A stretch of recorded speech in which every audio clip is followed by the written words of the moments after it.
Değerli Oz TV izleyenleri, efendim yayınımıza yayınımıza kısa bir süreliğine Necefli Necefsiz Maşrafa'yla devam ediyoruz.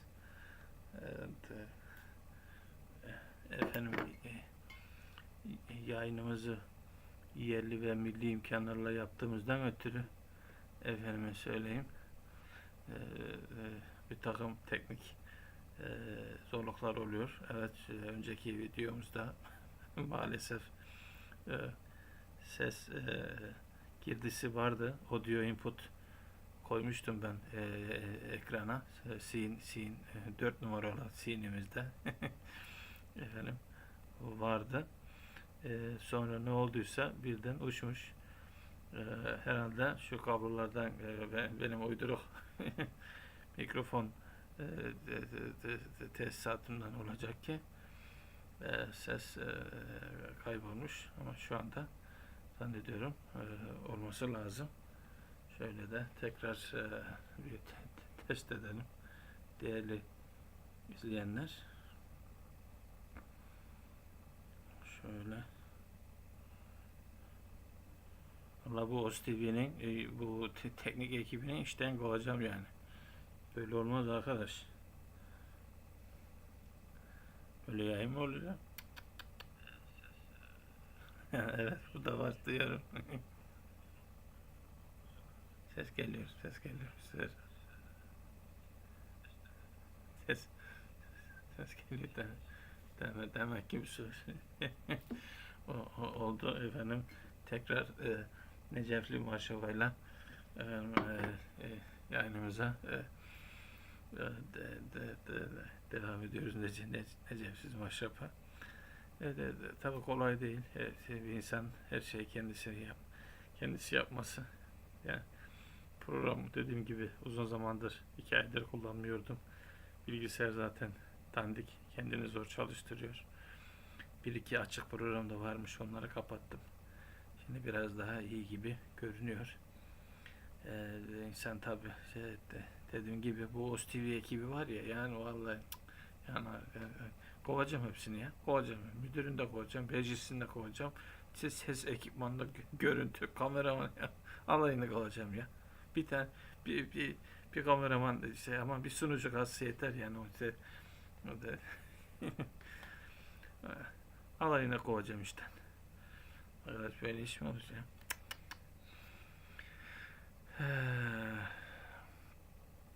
Efendim tekrar yayınımıza hoş geldiniz.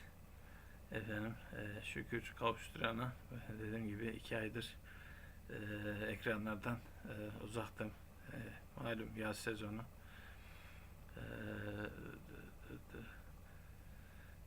Burası Ayvalık, sıcak. Ailevi işlerimiz vardı vesaire derken çok öyle yazma fırsatı olmadı, yayın yapma fırsatı olmadı. Pek neden de olmadı açıkçası. Şimdi tabi okullar açılıyor, ediliyor. Yavaş yavaş yeniden çalışmalara başlayacağım. So with that introduction, ladies and gentlemen, wherever you are, good afternoon, good evening, good night. Ladies and gentlemen, hope you are having a great summer. Here in Ayvalık it is very hot due to the climate, due to the geography, and then with the global warming, it's getting hotter every year. I mean, I had a fridge broken, my refrigerator just got busted, and then for that, I didn't know that it wasn't working well, so I got food poisoning, and then I had another fridge which doesn't stop, so I had to adjust it and make it work. In the meantime, I got food poisoning again. so I mean, considering the medieval ages, that in summer times I usually read books, and then try to enjoy the starry night, and and the delicious food and fruits and vegetables, you know. And then we had some visitors. So they brought me this book, the Song of the Cell by Siddhartha Mukherjee. He's a doctor. Wrote a very good book. I think this is a series of his books,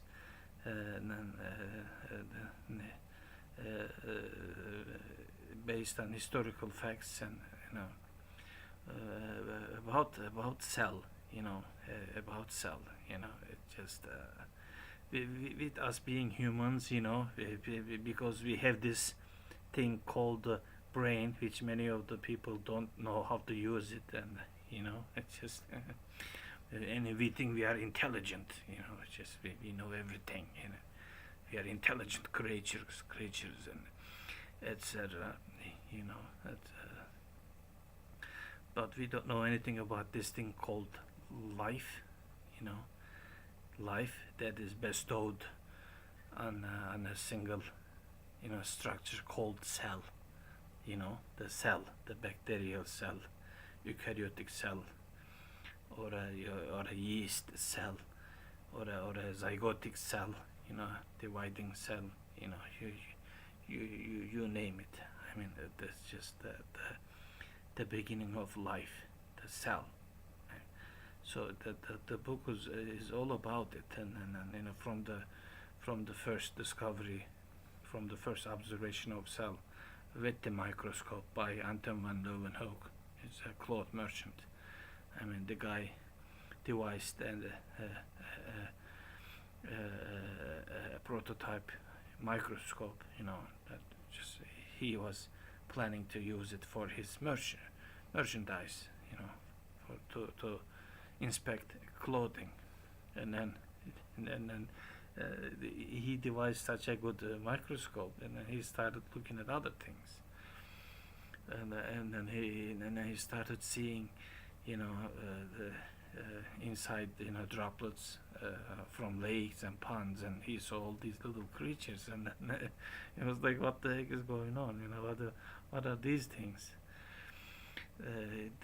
And then he made drawings, and he sent them to Royal Academy and in England, whatever. And then of course, because he wasn't noble, he wasn't royal, they just said, who are you, who are you to write us a letter, you're just a stupid vendor, just like you can't be making scientific discoveries, who are you? So they didn't care about his sightings and whatever, his observations. And another person, Robert Hooke, who first named the cell, as like a room, cellar, like a small room, meaning he saw it, in the cork, it just inspected a slice of cork, and then saw all these empty cells in it, and then but they couldn't give a meaning to it. What are those things? Little things under the microscope. What are they?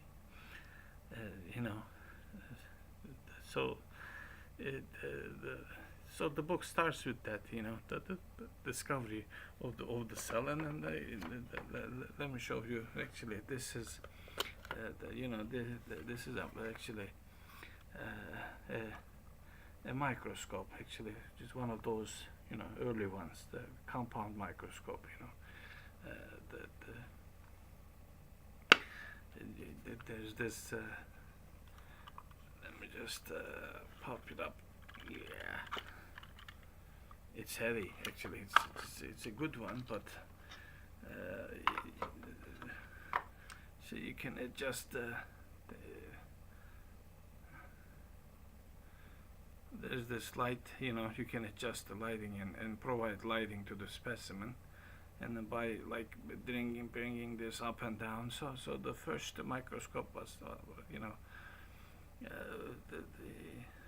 it was with this idea, and you can like put the glass slides here, and then so this was the like a basic microscope back in the day. You know, it's a I got this from a antique, you know, fair. You know, here they do, sell. They have these antique um, flea market kind of thing here, and then I saw it, and I bought it, but the lens was kind of dirty, and then I tried to remove it and polish it, and it didn't work, and it just so it's missing a lens. I wish I could fix it, but I mean I wanted to get a functional microscope, but it was just it was it was clouded. The lens was not working. So like I said, so back to the issue. The invention of microscope in the 18th century, 17th century. The glass was invented way earlier, maybe 3 millennium earlier. Phoenicians invented glass. They were making beads, like evil eye beads and other things. They had they had the science. They were miners. That's for sure. But and then they were maybe making lenses. In Roman times, I should say. But like I said, see, this is a lens too. My see, my right eye doesn't see very well. But making a microscope. They say they invented the microscope in England because the weather is cloudy all the time. So they had time to look through the microscopic lenses, and then they invented the telescopes in Italy because the sky is clear in Italy, Mediterranean climate, speaking. So, but again, with all the smartest men in the world, including China, India, you name it, all the smartest men in between those 2,000 years. They never had a idea, except until Van Leeuwenhoek, until 1800s, 1900s. Nobody wanted to see the cell. Isn't it interesting? I mean, we are so obsessed with this sky, with the Jupiter and the Mars and the Moon and Mona, and then everything in the sky. The gods and the heavens. Who cares about the stupid cell? Right? I mean, isn't it interesting? Isn't it interesting? We are so obsessed with big things, the heavenly bodies and skies and the rockets and just want to go far and far and far, However, all the things are happening within microscopic distances, within microns. All the major things, all the important things are happening within a 2 micron, 5 micron space that considers our health. I mean, should we not look at sky? Yes. I mean, if there's like a solar storm, if there's a giant meteor, coming at us, but like I said, all these the 3,000 years. I mean, like the same thing with the, if we looked at, those little things, maybe we have invented compass way sooner. Maybe we have invented medical, the equipments or drugs way earlier. In the book even it mentions surgeons would like shuttle between dead corpses and newborn clinics, and killing all the women, contaminating the women who gave birth, or who were giving birth. They were not washing their hands because just maybe why would they? There was nothing like a cell, germ. They just they didn't exist. They were just anatomy. Yes, they knew the anatomy. They were chopping the cadavers and the corpses and everything. They knew about heart and lungs and everything. But what about germs? What about cells? Like I said, it's like if humans invented glass, but if humans invented lenses, they were looking at skies and everything. But the invention of microscope, looking at those little minor things, looking at cells and how they divide, what do they do, cell division, and the formation of zygote, mitosis, cell division, in vitro fertilization, all these things took 2000 years, 2000 fucking years. I am sorry, but that's the reality. We humans, we think we are so smart, we know everything, we are so, we are filled with wisdom, with all the religious, information, and with all the ministries, and all the priests, and then all the temples and everything, all the nobles, and just we were so smart, and then we had no idea how humans gave birth until 19th century. The cell theory started in 1850s. The cell theory, and then the Louis Pasteur, and so on. Just we found the pasteurization, and we started boiling things, and boiling surgical sets, washing them. Finally, because there could be germs on it, there could be cells on it, pathogenic cells. It's so we think we are smart, we think humans are smart. No, we are not. We are we are not. We are not. We are so prone to mistakes.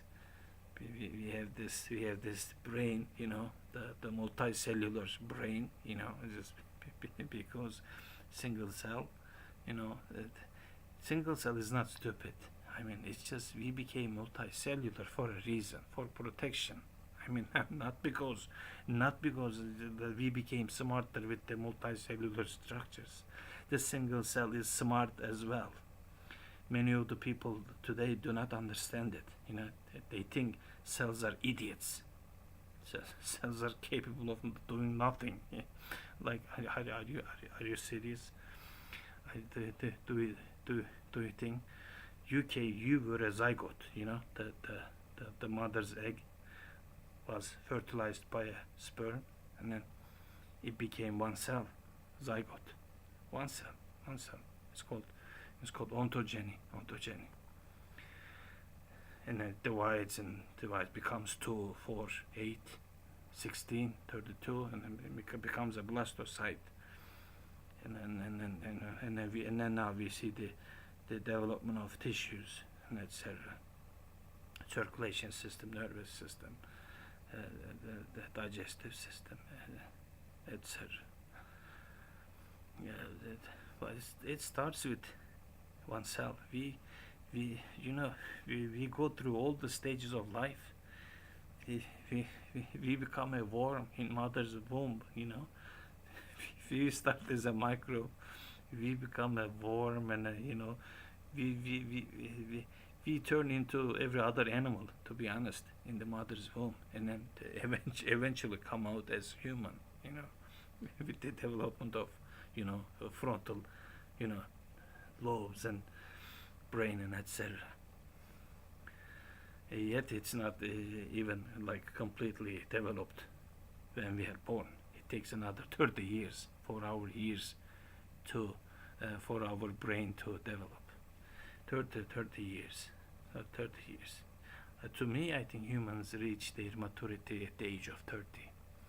So try to be well equipped, well educated until that age. 30, the age of 30. That's the peak of neural, I think, like activity, neural metabolism. To me, I think that's the age of you know ingenuity. Uh, you know, whatever you can do, try to get it done until your 30s. After that, you kind of get sluggish. So you forget to check things, and like me, it's like you have to be on top of everything. Oh, so yeah.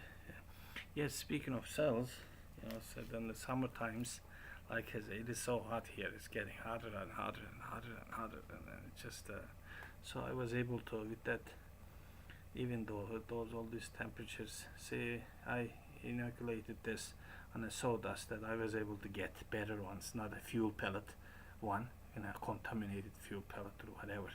This is I think it's a better sawdust, clean one from Çanakkale region, Gallipoli, and then see just full colonization.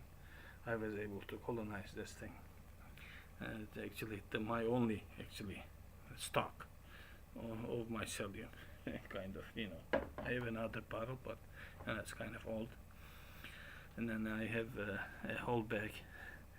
Hope it'll pin. I have inoculated it kind of 10 days ago. Maybe it'll require another 10 days with sawdust and cotton.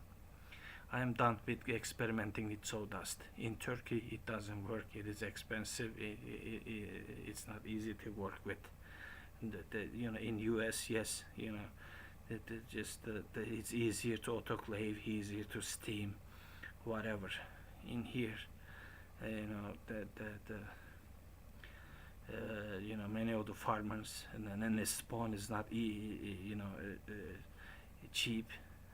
You cannot risk your spawn. You're gonna, if you're gonna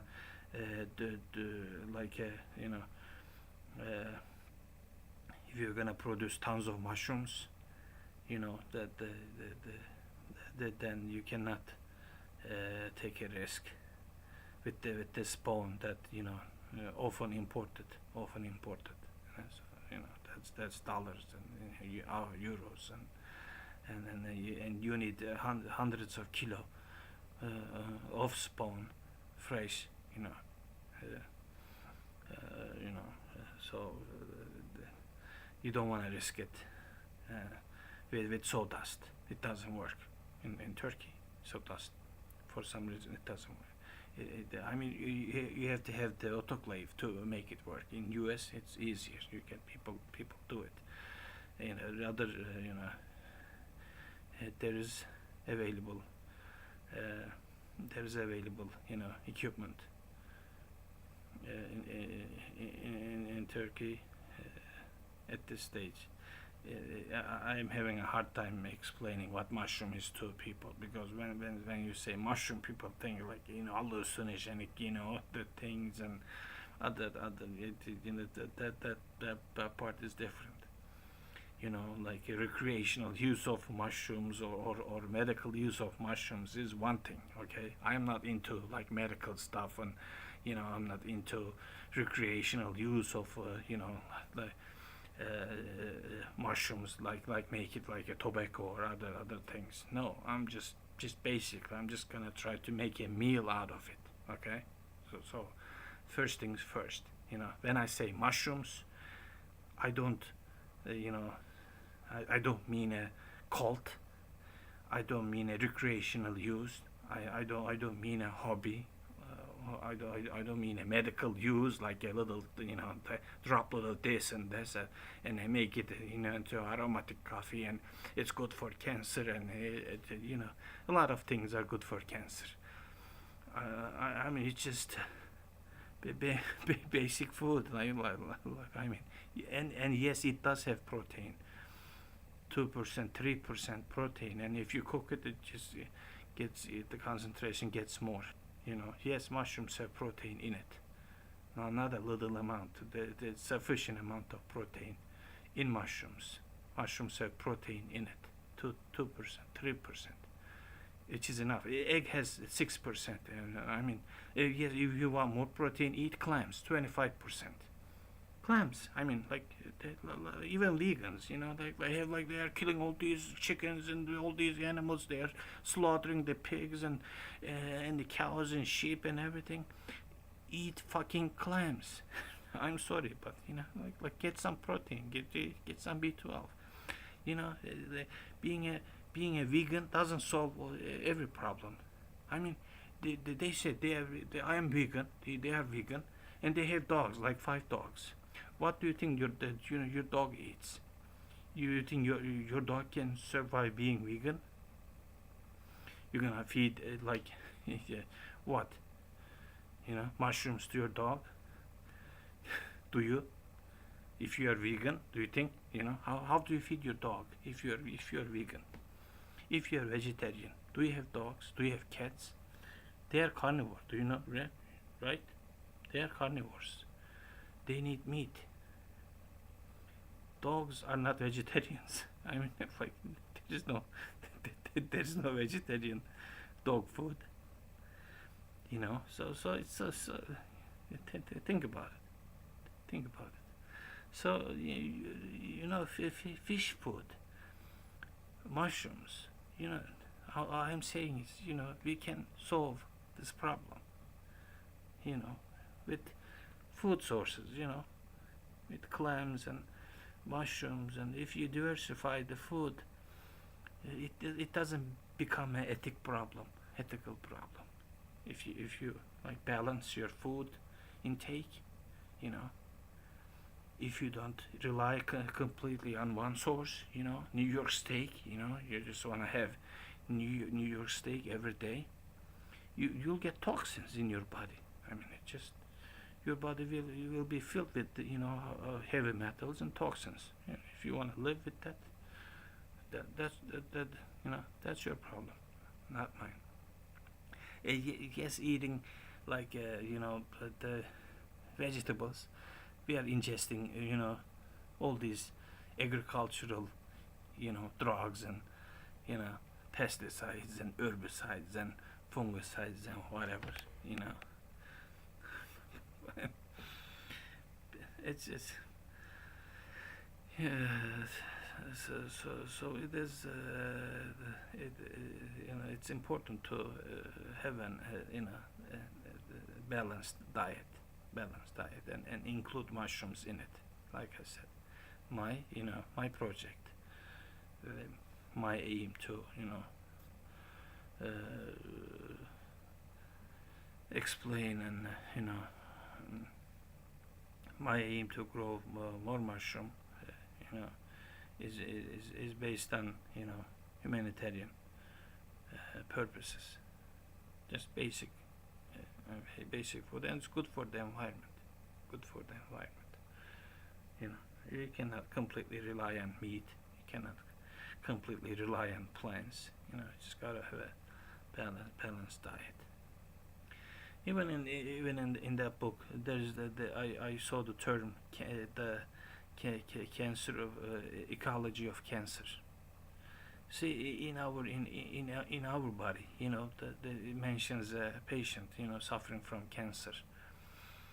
But, they try to, kill the cancer cell, and then they finally localize to the liver, and then they cannot do much. The cancer cell survives in the liver. They cannot do chemotherapy in the liver, and it just survives there. The drugs doesn't work there. So even the cancer cells know ecology. They know how to survive.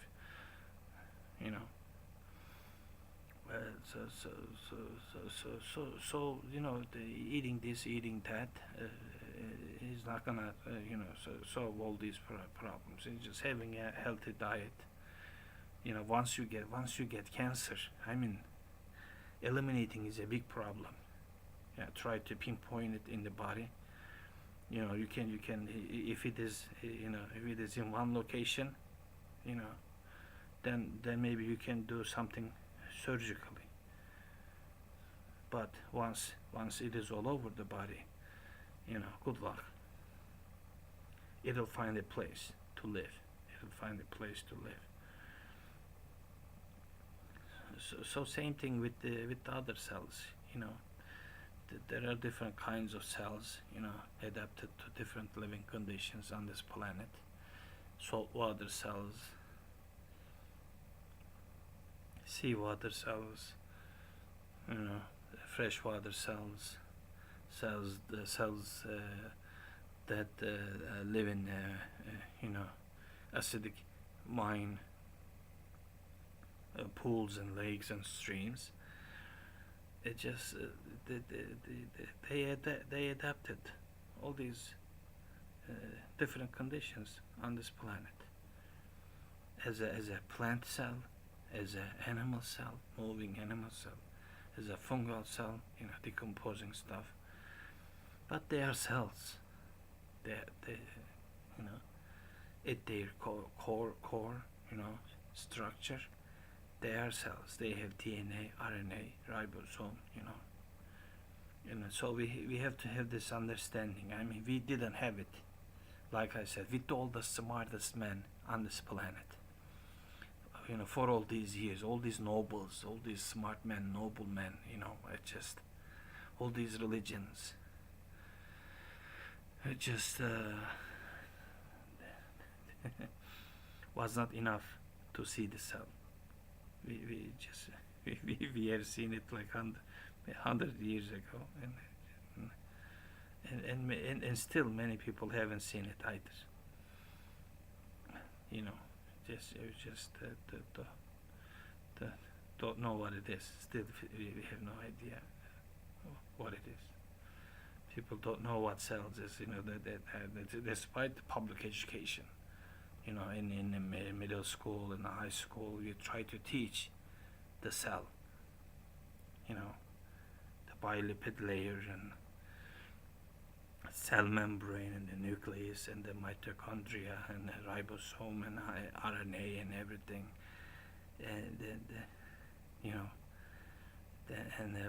white blood cells, red blood cells, immunity, the different types of cells. And so yes.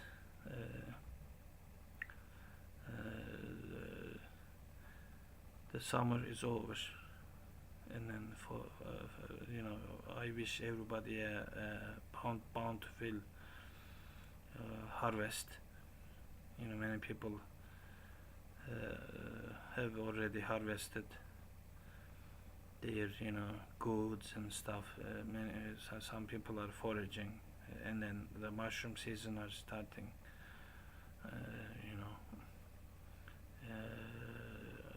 And for mushroom growers, this is a good time to be prepared.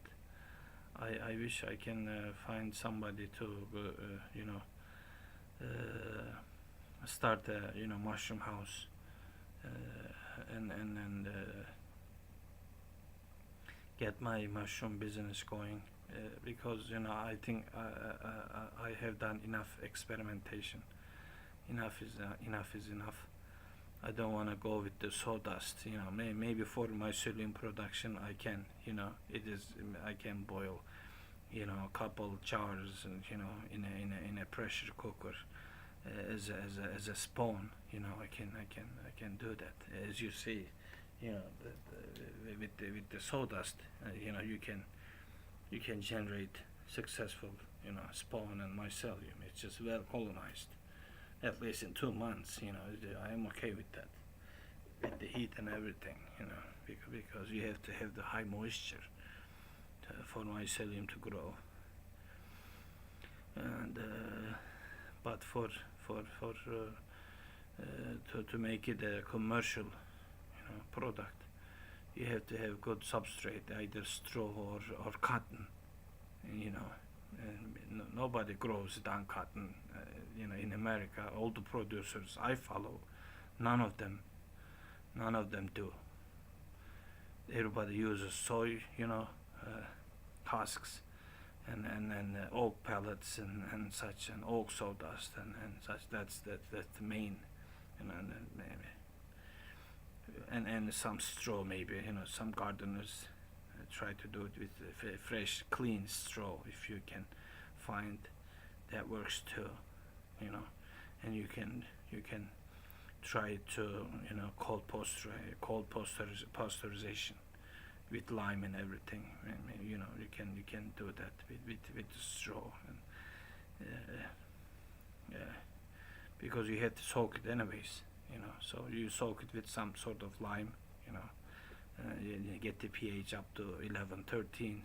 It'll be enough. It'll be enough to kill the germs, and you drain it, and then just fill the bags with a nice source of mycelium, and then there you go.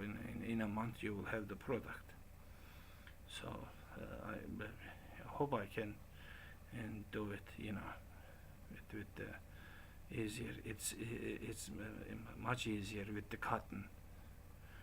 You know, hope I can do it if I can find partners. If I can find the business partners to do it, then I will try. Because, like I said, it's important for me. It's important, even as bee food, it could be used for many purposes. It could be used even for dog food. If you can test it, work with a veterinarian. It could be used as many things. It is already being used as construction material. It has many uses. It doesn't matter. Like I said, once we understand the concept of cell,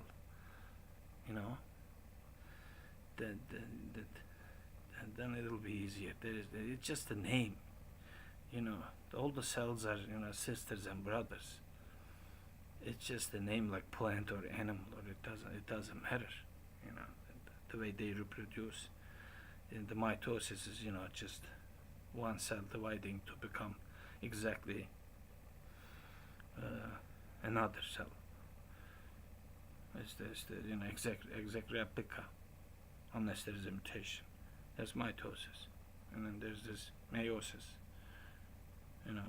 which the chromosome number is held, and then there's some sort of recombination, and it's called, that's called sexual reproduction, meiosis, because each spores, the result of meiosis is 4 cells. The result of mitosis, 2 cells. Result of meiosis, 4 cells. And then 4 cells, 2 each gender, half of them. 2 is A, another is alpha in terms of yeast. In that book it gives example to rise of multicellular yeast. In yeast there is sexual reproduction, A and alpha cells, between spores. 4 spore types. You get, but you get 2 A's and 2 alphas from a tetrad. 4 spores in a tetrad. So that's that. It's just and this is it for now. Like I said, my earlier podcast was cut short because I noticed that the audio wasn't working, though it was at the beginning. So I guess this is it for now. It's almost 2:20 a.m. here in Turkey. And I wish everybody a happy autumn. The leaves are changing colors, and then the night gets colder. With the September it'll get colder, and we still have summer, another month of summer. It's not over yet, but we are getting towards the end of it. Maybe the best part of summer, because now we are over with the intense heat. It was so much. I swear it was so much. I almost died. It was so hot. It was so hot here. It gets so hot. You have to be in the water to survive. It was so hot. So, with that said, ladies and gentlemen, I will cut it here, and then we wish you a good weekend. Today is, I think, Friday, and then make your pickle jars, and preserve all that harvest. Dry them, freeze them. Just for mushrooms, drying is the best. For other things you can pickle them, freeze them, and just do whatever you want. But try to conserve as much for the winter months. Because you don't want to eat the stuff that they grow in winter. Just with all these hormones and other things. It's just sometimes you buy it because you have to, especially June and January and February. Just your body gets drained, all the minerals and such. And we get most of the minerals from the plants. Magnesium especially.